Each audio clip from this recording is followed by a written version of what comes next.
I see failure more as a lesson rather than something that's terrible that's happened to us in our lives.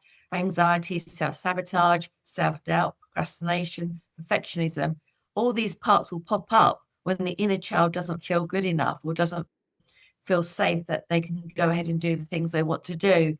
Absolutely, yes, because I grew up with a narcissistic mother who constantly told me I was worthless, useless, and nobody would ever love me, and that she wished I'd have died at birth, and that I was ugly. So we can just realize that's not true anymore. You're not going to wet yourself if you stand on stage because I think I'm good with that. And I said, okay, let's look at this worst case scenario. What happens if you completely forget what you've got to say and you go all tongue tied? She went, oh, oh, she said, I think I would just say to the audience, oh, hang on a moment, I just forgot where I am at the moment. Hello everyone, I am Obro and this is Stories and Stanza. Let's dive into what makes us human through intimate conversations about creativity, failure, and resilience. Let's begin. Hello, everyone, and welcome to a new episode of Stories and Stanza. And today I have an amazing coach with me, Brooke Bowles, who was my guest last year. And I requested Brooke again if she could join for a follow up discussion on Stories and Stanza. Hi, Brooke. Welcome. How are you doing today? Hello, I'm good, thank you. Nice to be invited back. I appreciate that. I have been following a lot of your posts, and I really like how you explain some of the very difficult concepts very simply, very casually, and I really love that presentation approach that you take. The episode that we did was a very nice one, and we talked about the theme of fail with me, and then we briefly touched upon the inner child healing and reparenting. So for everyone's benefit, we wanted to have a focused discussion around that. For our audience who has joined us for the first time, would you like to say anything about yourself? Yeah. Again, thank you for having me. And I am known as the Breakthrough Queen. My clients actually gave me that name because I helped them to break through some beliefs that were holding them back and had been for a long time. And that's what I do.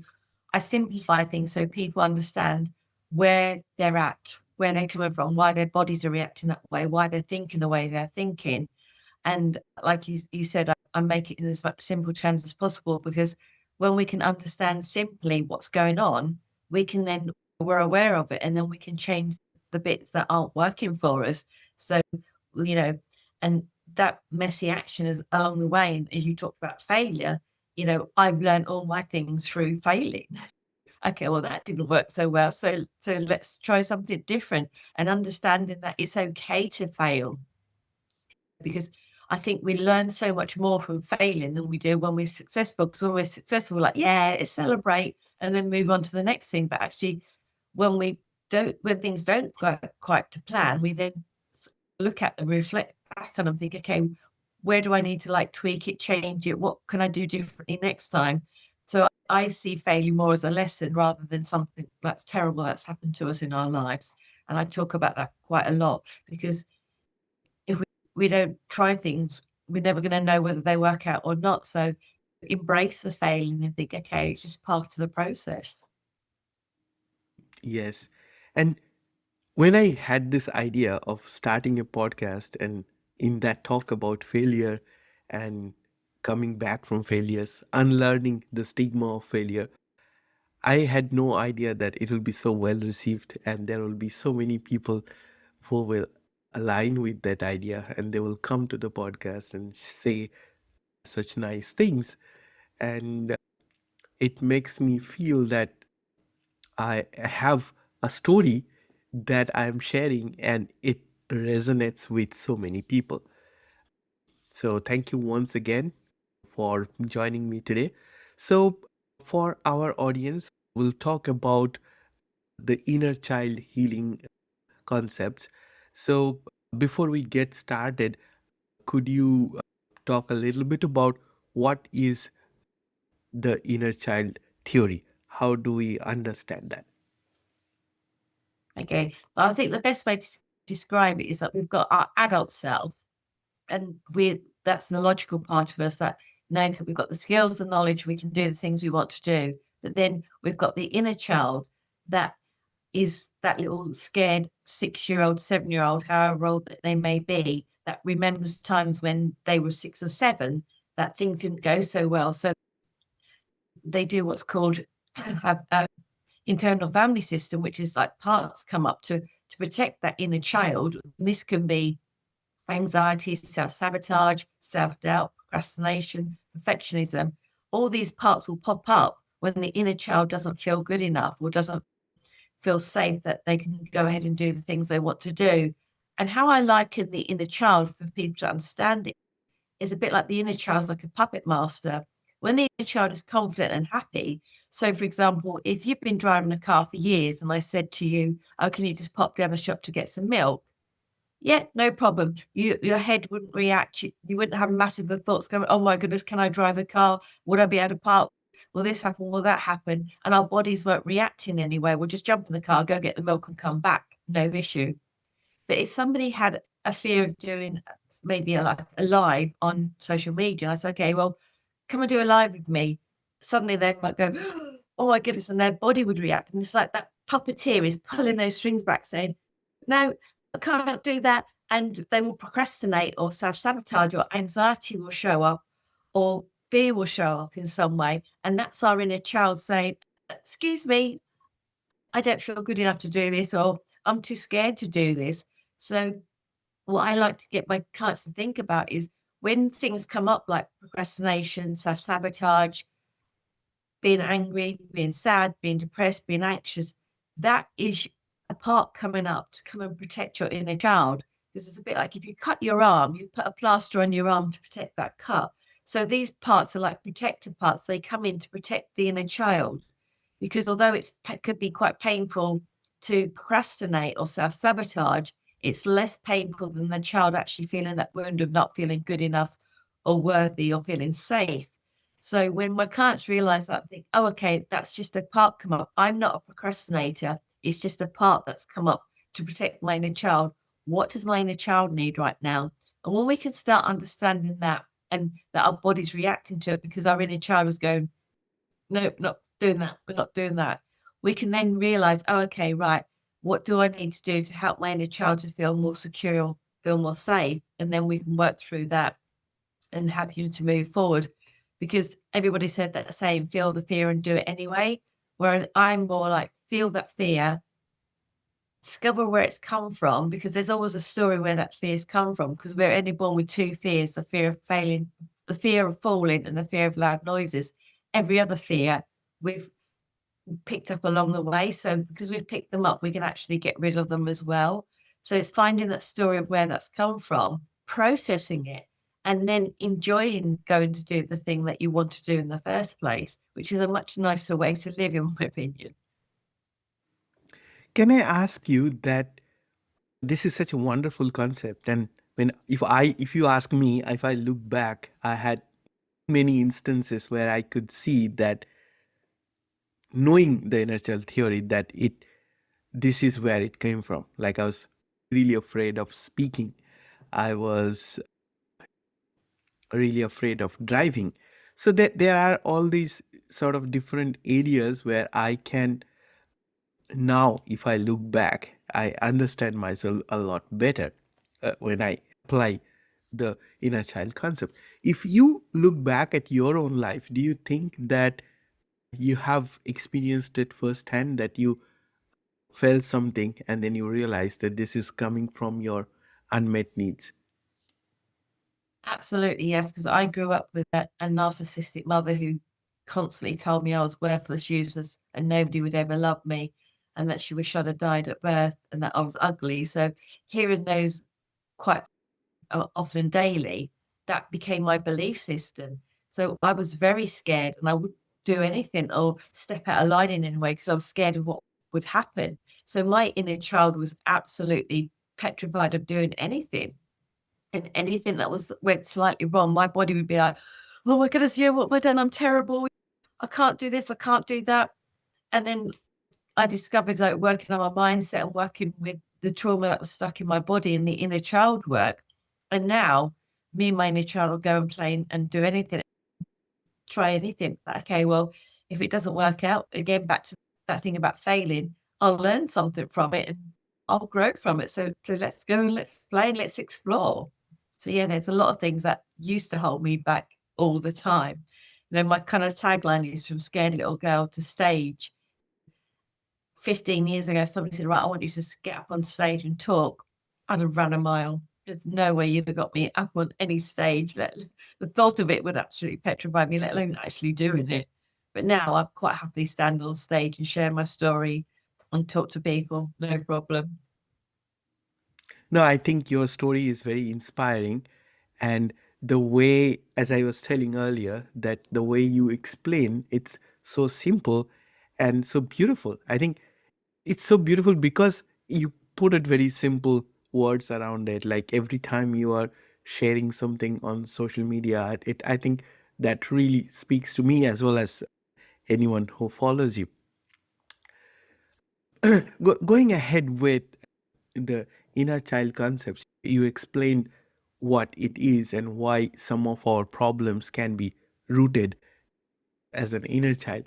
Now, how do we come out of it? How do we recognize that this is coming from an inner child? And how do we basically tell ourselves that this is a fear that you mentioned, that this is a fear we picked up on our way?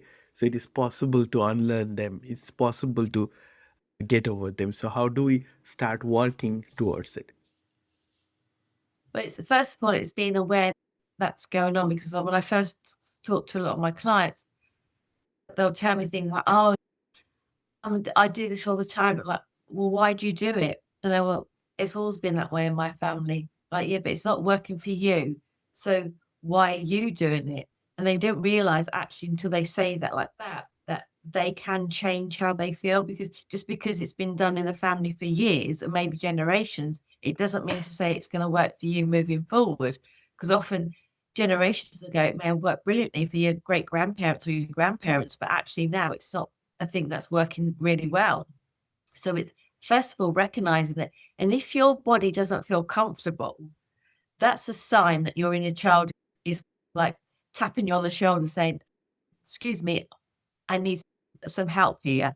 Because our bodies are always giving us feedback and they're always talking to us. But over the years, we've learned not to listen to our own bodies. Children are great. If children are hurt, they'll cry out. If they're tired, they'll fall asleep. If they're hungry, they'll tell you. But as we get older and we get into like school systems and things like that, we get told, oh no, you're not hungry now. No, you're not thirsty now. No, you're not tired now. And we stop listening to our own bodies.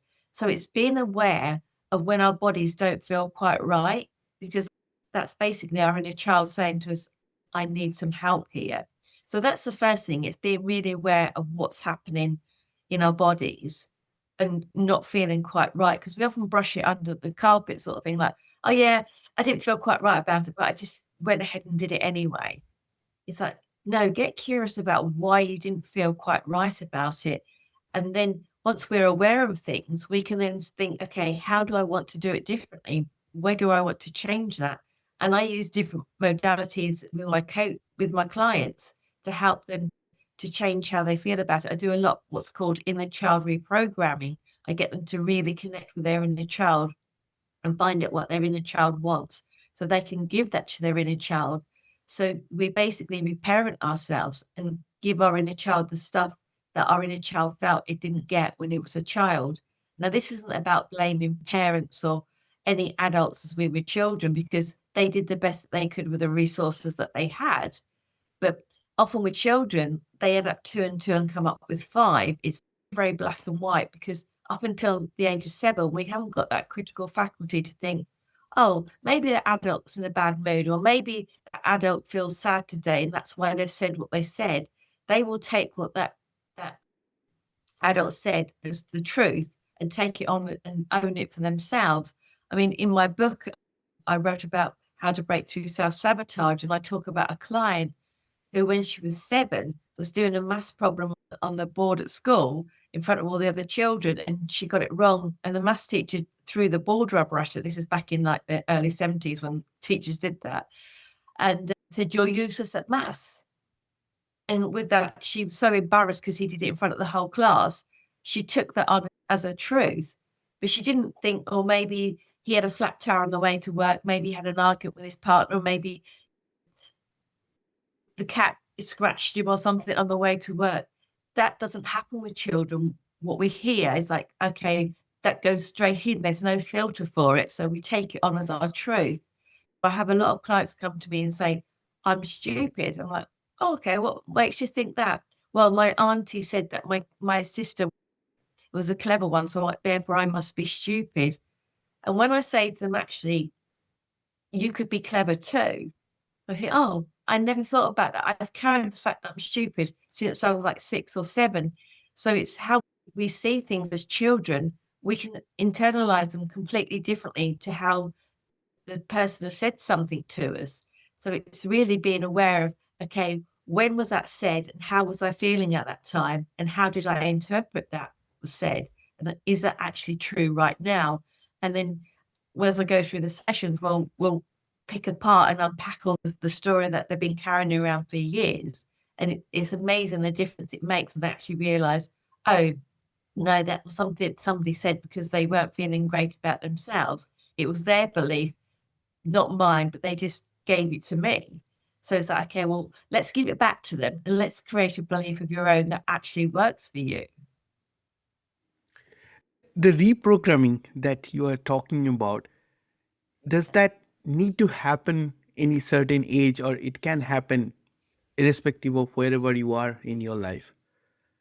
Yep, it can happen at any time. I've got clients of all age ranges, so it doesn't matter. It's like realizing that your inner child needs that attention and you're the one that can give it to them. So it's like understanding it. And it's amazing how connected you are, because what happens is, when to imagine if you wanted to do something, say for example, and I know you're not, but say for example, you were scared to do a live, but logically you knew that you could do it. You've got the skills, you've got the knowledge, you've got the technology and everything to do it, but you weren't doing it. And what's happening is your adult you and your logical mind is fighting with your inner child, because your logical mind is just, I can do it. And your inner child is going, no, that's too scary. So you're actually fighting against yourself and having that conflict. But actually, when you do the inner child work and do that inner child reprogramming, and you help your inner child to feel good about themselves, you then end up coming together and being aligned. And then you can go and do that Facebook Live and enjoy it with your inner child and have fun doing it at the same time.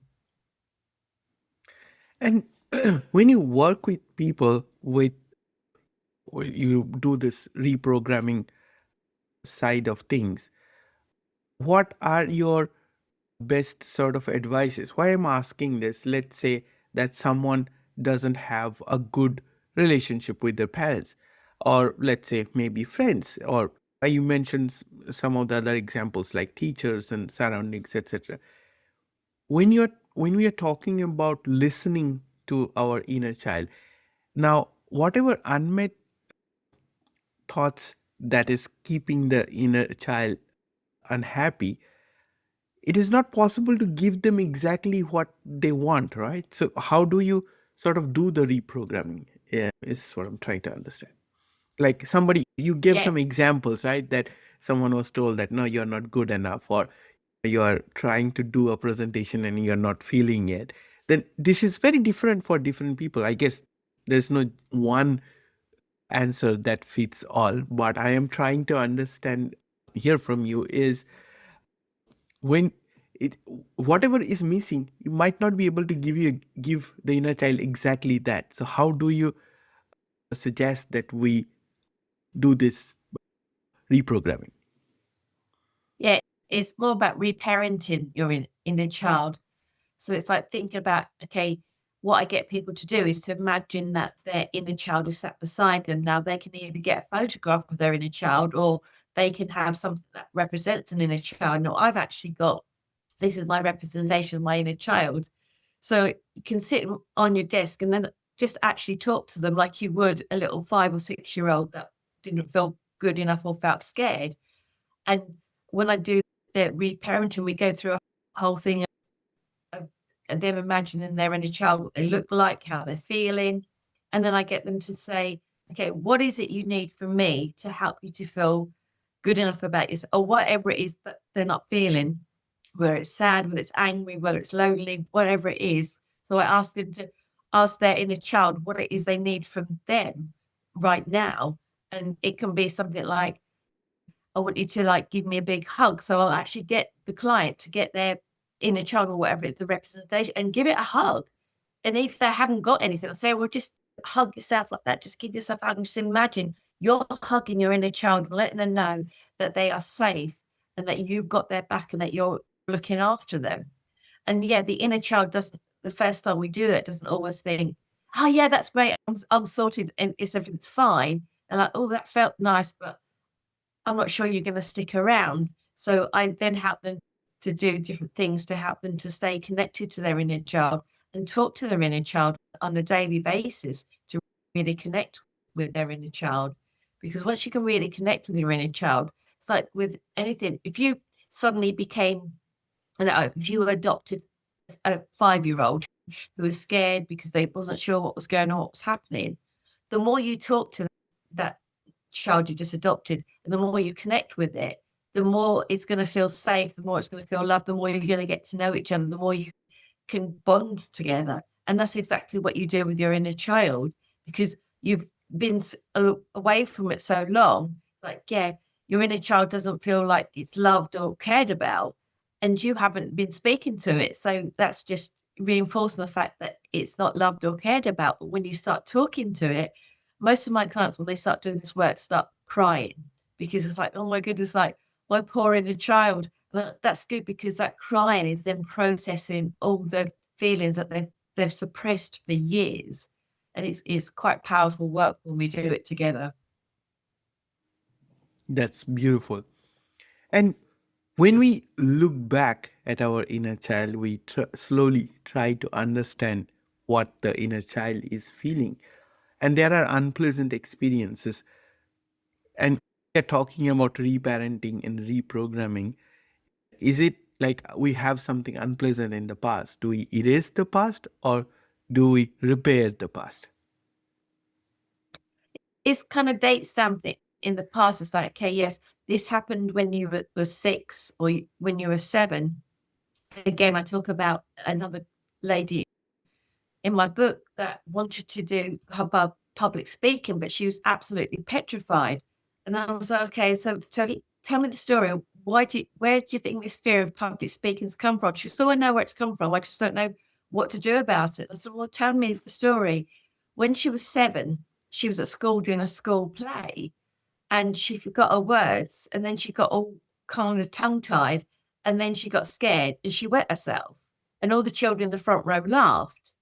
So she knows logically as an adult, she can go and do speaking and that she's got the skills and the knowledge, but her inner child's going, no, because when we were 7, everybody laughed at us and we wet ourselves and it wasn't a nice feeling. So, and I'm very good with doing like a thing called pattern interrupt. So I just said to her, okay, let's work on this. Let's unpack it. How's your bladder? And she kind of went, sorry. I said, how's your bladder? She went, okay. I said, right. I said, do you feel your bladder strong enough now that you're not going to wet yourself if you stood on stage? And she laughed and realized what I was saying. She went, yeah, I think I'd be okay with that. I said, okay, so we can just realize that's not true anymore. You're not going to wet yourself if you stand on stage. She goes, no, I think I'm good with that. Okay. So how many children are going to be in the audience? She went, there's going to be no children in the audience. This is for adults. I'm like, okay. So is it true that if you go and talk on stage that the children in the front row will laugh at you? Sure. Oh no, because there weren't any children in the front row. So no, that's not true. I'm like, okay. I said, so we can realize that was when you were 7, not now you're in your, I think she's in her late 40s then. And I said, okay, let's look at this worst case scenario. What happens if you completely forget what you've got to say and you go all tongue tied? She went, oh, she said, I think I would just say to the audience, oh, hang on a moment, I just forgot where I am at the moment. And I said, well, what do you think they will do? She said, do you think they will laugh at you or do you think they will like be supportive of you and wait for you to say what you need to say? She said, no, I think they'll be quite supportive of me. And I could see in her body went, It's a way of her releasing all the stuff that she'd been bottled up the years and years. And then we carried on, done a few other bits. And she went off and went and did her talk that she wanted to do on stage, and her business went where it wanted to go because she knew that speaking on stage would help her business grow.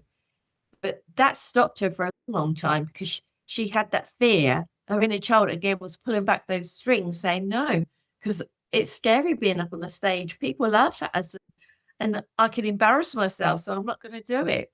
So it's understanding where the stories come from and realizing actually that's not going to happen now you're in your 40s. That was what happened when you were 7. So we can date stamp it in the past. We don't eradicate the memories or say, oh, well, that didn't really happen. Yes, it did happen. It was really real when she was 7. It was the facts that did happen. But it's not going to happen when you're in your 40s because it's a whole different situation. But your inner child doesn't realize that until you connect with your inner child and let her know that actually that you're an adult now, that you're safe, you've got this, you can hold her hand and she can come with you and you've got her back. So the child feels good enough to think, okay, right, let's go. And that puppet master in a child, okay, right, let's go and go on stage, let's go and have some fun and let's enjoy doing this speech that we want to do. That is beautiful. Thank you for explaining that. I recently had a guest on my show, and I got to know about a very beautiful concept that a lot of times we look at our past and we blame at certain things. We have a trauma or we have any repressed memory. And sometimes we realize we do not sort of recognize that this is not our own. This is coming from one generation to another. Is that something you have experienced while working with your clients? I'm saying this because a lot of times I have identified, and this is something that came out of journaling exercises, that I have certain fear, but then I realized this fear, I have no reason to have this fear. This probably came from somebody else, and I don't know when it made its way into my being today. So I'm just saying, I'm trying to understand that does the inner child concept that spread across multiple generations? Absolutely, because I actually tell a story in my book again, and it's a famous motivational speaker called Zig Ziglar. You may have heard of him. I don't know if you have or not, but he tells a story, and I talk about it and how beliefs can be passed down from generation to generation. And it's quite a funny story. It's a couple, and she's cooking a roast ham on a Sunday, and she cuts the ends of the ham off and puts it in the oven. And her husband said to her, "Why do you do that? You waste like the end of the ham every week when we have a roast ham." She said, "Well, I do it because my mum done it." And so he said, "Well, why did your mum do it?" She goes, "I don't know." So he decided to ring up his mother-in-law and ask her. And she said, "Well, I do it because my mum did it." And he said, "Well, I'm going to phone up the grandma and find out why she did it." And when they asked grandma, she did it because her roasting tin was too small. So she had to cut the end of the ham off for the ham to fit in. She had a good reason to do it. But because growing up, the mother saw the grandmother do it, she thought, oh, well, that's just the way it has to be done. And she didn't question it. And then the granddaughter was doing the exact same thing because the mother was doing it. So it's realizing that we do things that are passed down from generation to generation without questioning it. Like I said before, when people come to me and say, well, it's always been done that way in my family, is that nobody stops to think, well, why are they doing that? And is that working for me? And when we start to ask those sorts of questions, the light bulb goes on, like, oh, I don't have to carry on that thing that's happening. But because it's been passed on from generation to generation and nobody's questioning it, it becomes, oh, well, that's just the way it is. It's always interesting because people have got certain ways of doing things, but then you can go to somebody else's house and think, oh, I, I couldn't do that because we do it this way in our house. Like things about, how where the knife, fork, and spoon are laid out in a drawer. You'll probably find if you go to your mother's house, you've got it laid out the exact same way as your mother did. But if you go to a friend's house, they may have it laid out completely differently. And it's those beliefs that are passed on. And if maybe your great grandparent had a fear of something, and that fear was passed on subconsciously to your grandparents, who passed it on to your parents, and then have passed it on to you. And you're like, well, I don't know why I've got this fear, but it's because something happened 4 generations ago that really shocked that great grandparent, and it's rippled through the generations. But you don't have to carry on having that fear. That's very beautifully explained. And I will remember that story. That was a fantastic story to support this concept. And what my guest told me in this session, that a lot of times, like, women inherit this from their mothers, that the time they spend in the mother's womb, and then mother tread, like, historically women had some negative feelings towards men, and that kind of hatred gets passed from one generation to another, and then women try to have sometimes that relationship with the mother gets spoiled because of that generational trauma. And you explained this so beautifully, and it just makes sense so well. That's why I was saying that I loved your simple explanations. I mean, you mentioned your book through a few pointers. Do you want to tell our audience about the book? Yeah, I've actually got one here. It's called You Can Have It, How to Break Through the Self-Sabotage Cycle. And again, it's 12 chapters that are simply laid out. And what I found was, when I used to read books, thinking, it'd be really good if there was something at the end of it to help me really embed that chapter. So at the end of every chapter, there's an exercise for you to do to really help you to understand the chapter you've just read. Now, it is 12 steps, so you can go through the 12 steps to break through your self-sabotage. Or if you've got a particular issue with one particular subject, you can just read it as a standalone chapter. For instance, a lot of people struggle with forgiveness. So there's a chapter just on forgiveness, and some people go straight to that chapter to work through not necessarily forgiving other people, but forgiving themselves for the things that they've done, because it all starts with loving ourselves and how we feel about ourselves, because then we can, if we want to, go on to forgive other people. But it was a book that I wanted to write that I wish I'd have had when I was struggling with my own self-sabotage. So it's what I went through and what I go through with a lot of my clients to help them to break through their self-sabotage as well. Because self-sabotage is quite a big thing to do, that comes up a lot with a lot of people without them realizing it sometimes as well. So yeah, it was a fun book that I actually wrote and published in 90 days as well. So I set myself a challenge to do that. So, without that fear of failing, thinking, well, if I don't do it in 90 days and I do it in 100, at least I've still got that book done and published and out into the world, rather than saying, oh, yeah, I'll write that book one day. And do you feel that behind the self-sabotaging sort of motivation there is a responsible inner child theory, like something that's coming from our inner child that's doing the self-sabotaging? Yeah, because what happens again is, like, your inner child doesn't even feel the four main things that the inner child tends to feel is not worthy, not good enough, not lovable or important. And when our inner child doesn't feel like that, self-sabotage again is a part that will show up to distract you from doing whatever it is you want to do, even though logically you know you can do it. So say, for example, you think, right, I'm going to get up today and I'm going to reach out to some really big influencers to ask them to come on my podcast. And your inner child suddenly goes, well, who am I to ask these big influencers to come on my podcast? No, we can't do that. So we'll just sabotage and, oh no, I've got a really sore throat now. I can't speak. I can't connect with them on the phone because they won't be able to hear me. And something will happen like that. So we actually sabotage the thing that we actually want to go ahead and do. And it's happened no end of times with people. A lot of my clients were like, Well, I went to do a presentation. I really want to do it. And I knew logically I can do it, but then I woke up with a sore throat and I couldn't speak. It's like, yeah, because your body is creating something to sabotage it. So you can't do that thing. And it's like, oh, okay, well, I've got a good excuse to go get out of it now because I've got a really sore throat. So yeah, our inner child will create whatever it needs to create to distract you when it feels like it's not good enough or it's scared to do something.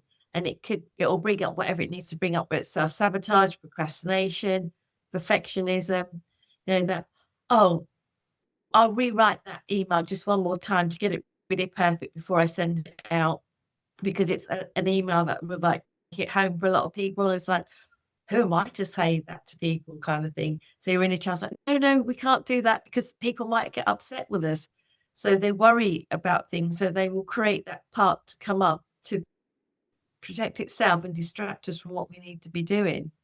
I mean, I was a really big procrastinator. When my coach first said to me, do a Facebook Live on your main profile, I went, I can't do that. What will people think of me?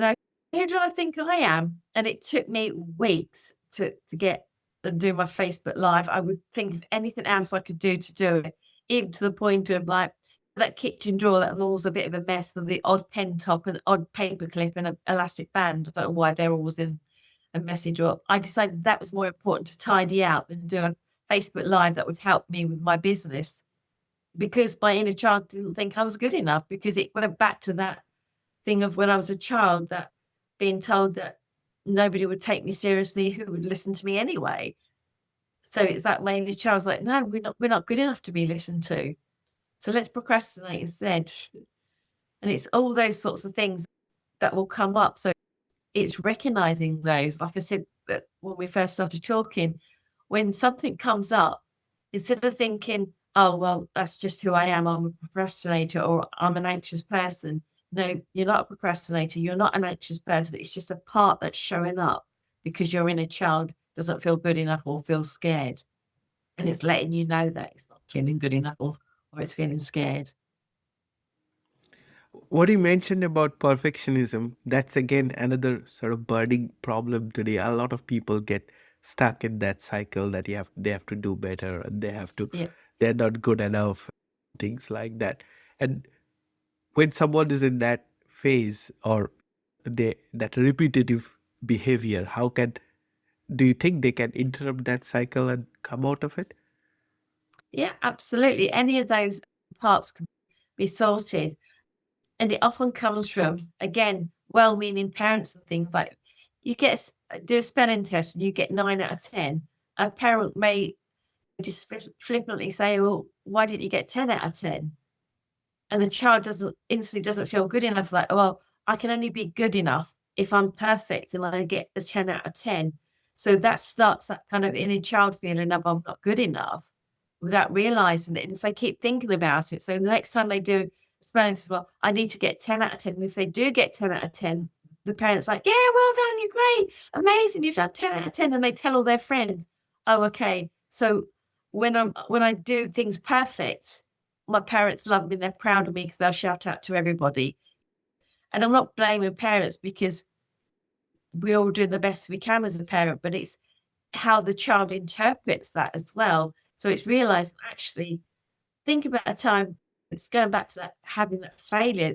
The fear of failure is, again, that part of being perfect, because if I fail, I'm not going to be loved. And that's scary. Or I'm going to get rejected. So it's realizing that actually there is no such thing as perfectionism.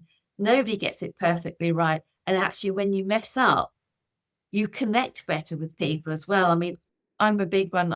I do my Friday bloopers on a Friday when I do my videos and they're not quite right. And people absolutely love them. They're like, you're so brave sharing like your bloopers and other things that go wrong, but we absolutely love them. And people can relate to that, because we all know deep down that none of us are perfect and we all get things wrong. But there's not many of us actually talk about it a lot. That's one of the things I like to talk about a lot. Take that messy action, do it imperfectly, and tweak it as you go. I can definitely relate to that. I mean, I am a hobbyist writer myself, and I never studied literature per se.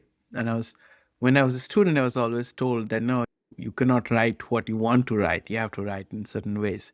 It took me a very long time to understand that my writing style is my own, and my language and my craft is completely my own. It's not about anything what anyone might have told me otherwise on my way. That's a very wonderful concept, I think, that to people, we get stuck in that without knowing that we are stuck, which makes it harder to come out. I think we touched upon a lot of interesting concepts. Just to bring this towards conclusion, wanted to ask you that a lot of times people may be troubled by their inner child emotions and feelings, but they might not be aware that this is coming from their inner child. Is there a way we can reflect on ourselves and we can say that there are unmet needs and we need to work on those? Yeah, because it's like if you wake up, say on a Monday morning, and think, right, I'm going to do this, because it's going to help me in my job, in my business, in my relationship, whatever.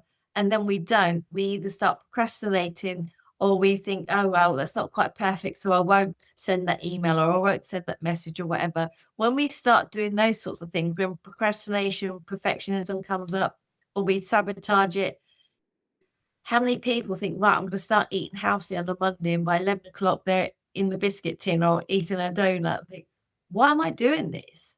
And when you suddenly stop and think, I don't want to do this, but I'm doing it, that's your inner child letting you know that things aren't right and you're actually creating that self-sabotage in some way. There's some reason that your inner child doesn't want you to feel like that, to eat healthy and be slimmer or whatever it is. If you want, say, if you want to lose weight, now a lot of people put on the weight as a protection, and then your child thinks, well, if you lose that weight, you haven't got that protection, so let's self-sabotage and let's eat that donut instead.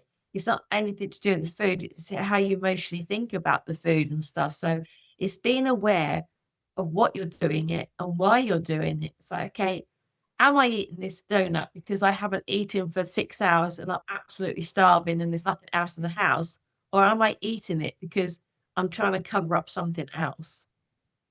And you could do that with anything like work, whereas, okay, why am I scrolling through social media instead of actually sending out these emails that I know will help me in my business or in my work? Because again, the inner child doesn't feel good enough. Like, who am I to like send these emails? Who's going to listen to me? But scrolling through social media, that's safe. I can stay safe and I can stay small and I can go, okay, I don't have to do anything. That's your inner child saying, yeah, that's okay. So when you're doing things that you don't really want to do, but you can't make out why you're doing them because you really want to send those emails out logically, but your body's going, nah, let's just scroll through social media instead, or whatever it is, or go clean that messy drawer out the kitchen like I did. It's your inner child letting you know that something isn't quite right. So that's when you need to start getting curious and thinking, why am I doing that? Where's that story coming from? What's created that? And if anybody is listening, wants to find out more and have a chat with me, I do offer like a 20-minute complimentary call. I can leave the link with you so they can book a call in with me to have a chat, because some people just don't understand what it is that's causing the things until they obviously have a conversation with me or somebody like me who understands how the inner child works. Thank you so much for explaining this so beautifully and with these simple sort of stories and explanations on the inner child theory. And of course, I would also like to say to our listeners today, if you liked the episode and if you would like to work with Brooke on this one, we will have her details in the episode description. So make sure you follow her on social media and reach out to her if you would like to work with her in this space. Just to conclude, is there anything else you'd like to add, Brooke?